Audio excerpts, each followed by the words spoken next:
has been there. Why now? I think is it connected perhaps with the recent, some have called them non-elections in the Democratic Republic of the Congo, or a selection of elections? I think, for me personally, I think it's laughable for a president to be calling one of his generals to the arrest of one of his generals. I think that's laughable because Bosco Ntaganda is not the ordinary kind of guy. They know where he lives. They know the kind of troops or the kind of power that he has. So what is important, really, I think the government should go ahead and arrest him rather than suggesting or telling people that they're calling for his arrest. It's just laughable. Paul, you know Bosco Ntaganda? Absolutely. Personally? Yes, sir. You were once on the ground in the neighborhood where Bosco and Rubanga operated. What kind of person is he? What makes him tick? He's a very, very charming guy, very likable, and I think that's why he has been able to work for pretty much every single rebel group that has operated in Eastern Congo. More recently, even working under the leadership of President Joseph Kabila. So he carries himself, he's a very flamboyant guy, he's a showy guy, he likes to, you know, carry himself like the guy who has everything.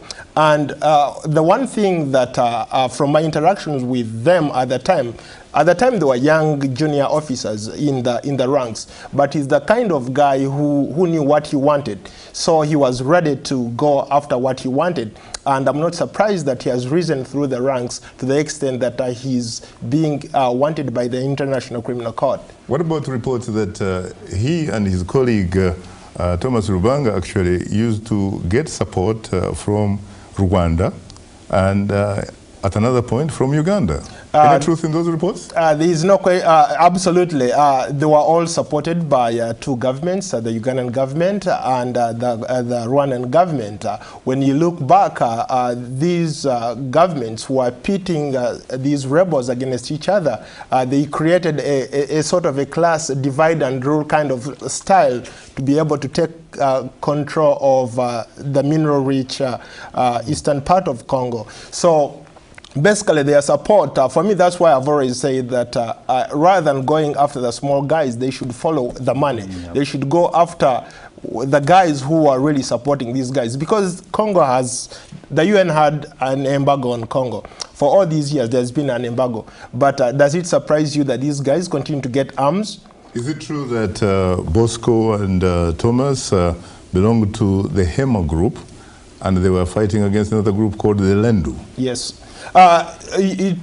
Maybe let me give you a little bit of history between the two groups. The Lendu are traditional agriculturists, subsistence farmers who live in Eastern Congo. Like the Hutu in neighboring Rwanda? Absolutely. Then actually the Lendu are more connected to the Alu in northwestern Uganda. Because they're closer to the Ugandan border than they are to Rwanda. But in terms of the mode of production?